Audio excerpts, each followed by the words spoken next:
Assalamualaikum dan selamat sejahtera. Hari ini kita akan menerangkan tentang pakaian orang Iban di Seluruh Beratas, iaitu ketapu. So ketapu ni dibuat daripada bulu burung ruai. Ini bulu menunjukkan bahawa beberapa ekor yang fighter seseorang Iban dapat membunuh. So yang kedua adalah baju gagum. Ini adalah baju yang berbulu daripada haiwan Okey. Yang seterusnya adalah taring, iaitu aksesori di bahagian leher.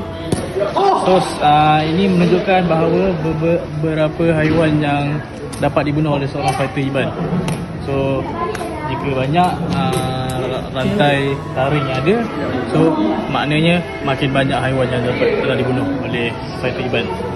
Seterusnya adalah terabai. Terabai ni adalah senjata, dikira senjata ketika melawan musuh untuk melindung diri. Yang seterusnya adalah okey, seterusnya kita akan, ini adalah parang ilang untuk melawan musuh. Ini adalah senjata sebenar.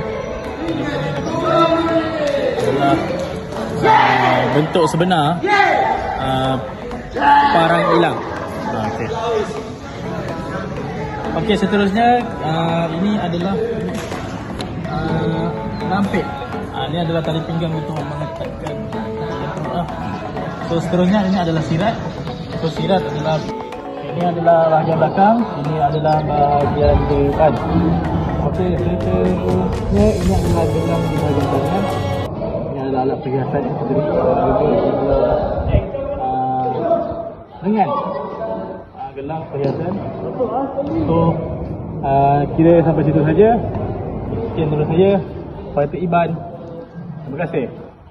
Okey, hai, Assalamualaikum. Hari ini saya akan menerangkan pasal tentang makanan kek lapis. Okey, cara penyediaan kek lapis ni ialah bahan-bahannya ialah tepung gandum, telur, mentega, gula, susu pekat manis, pewarna makanan, esen vanila dan serbuk penaik. Kek lapis mempunyai corak yang menarik dan mempunyai perisa yang banyak. Contohnya seperti pandan, coklat dan strawberry dan macam-macam. Dan tekstur dia sangat sedap dan lembut. Kek lapis berperisa pandan.